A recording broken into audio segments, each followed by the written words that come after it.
Hello everyone, welcome to the Yana Dance Club. It's a new week of practice altogether. I try to give you through these videos extra boost of motivation, inspiration, some tips, some guidance for your training, because when we're talking about online training, let's be honest, it's one of the biggest struggles. It's deciding what to do and how to keep doing it.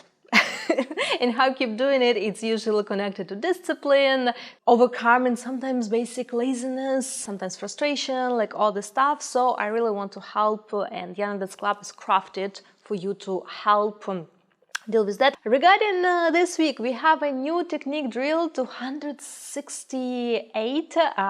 It will have a little bit more workout on the movement that I call double Zuharzaki.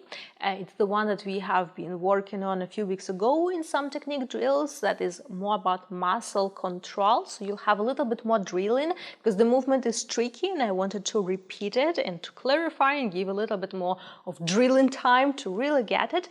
This week, I also want to bring your attention to the power of observation and power of observation of your own videos. So I hope by this point, all of you are doing video recordings of themselves, of your practice, or at the end of your practice, or the final piece what you have been working on, not for the sake of posting on social media or submitting Yana as your intensive assignment, but actually for yourself. And I talk a lot about the power of analyzing your videos to see, oh, this doesn't work, I need to improve this when you're working on a combo, you're working on choreography. But I want to bring your also attention to the benefit and power of observation in general, your skills, because it's one thing we are working to prepare for performance or choreography, and it's another we actually want to see basic foundations, what needs to be improved.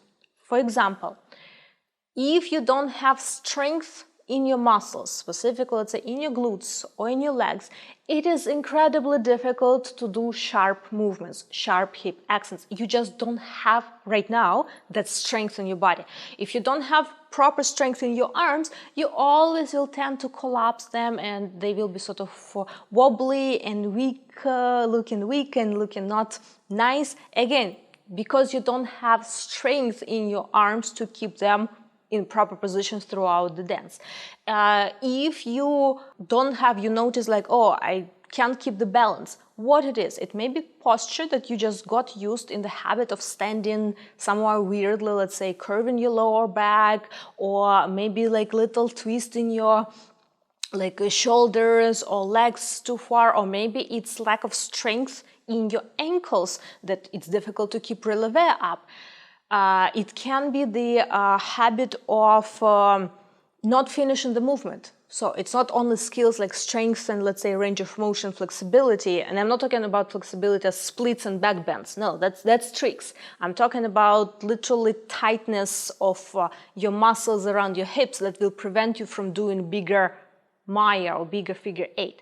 But it also not just about skills and characteristics of your body and muscles, it's also habits. For instance, you have a habit of not finishing movement again and again and again. Like, you know how to do undulation, but once undulation is in the combo, if you pay attention to your video, you will say, oh, I start undulation, but I never actually finish it. I sort of drop it in the middle. Or maybe this hip circle. What does it do to your videos or to your results? Not specific videos, but to your results.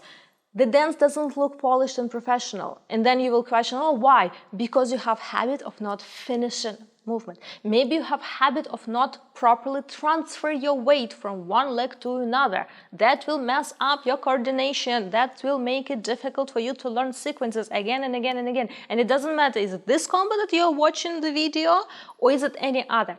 So when you're watching your videos, this is tool not for self-criticizing and putting yourself down. This is the tool. You really need to approach it. This is my opportunity to improve. But look not only on, okay, what's specific if this combo is wrong.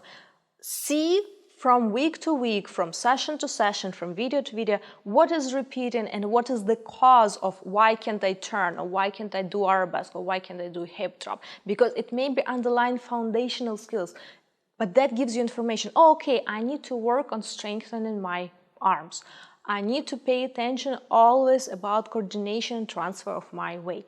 And this is the basic stuff which we usually don't pay attention, but it will influence everything and it will help you to improve and go to a more advanced technique. So I just wanted this week to bring your attention that when you do video recording, look deeper also on this layer of, in general, what's missing, and if you do this complementary training to support or strengthen that aspect, it will help you to bring up your belly dance technique in general. So this is just a little tip for you for this week.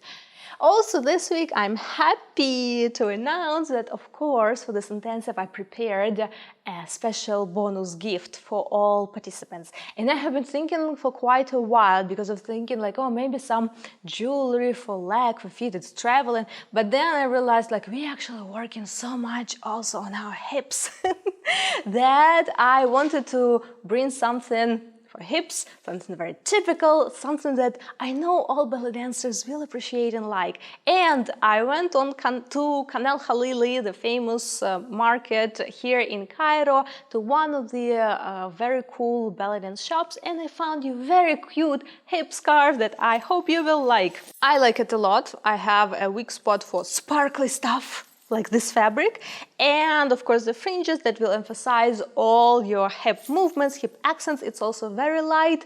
I hope you like it. So this will be a bonus gift for one of our intensive participants, and all you need to do is actually participate. If you submitted by that time at least 5 assignments with actual assignments for this intensive, you automatically enrolled in our bonus gift raffle at the end. So by the end of week 6, we'll discover who will receive this cute hip scarf.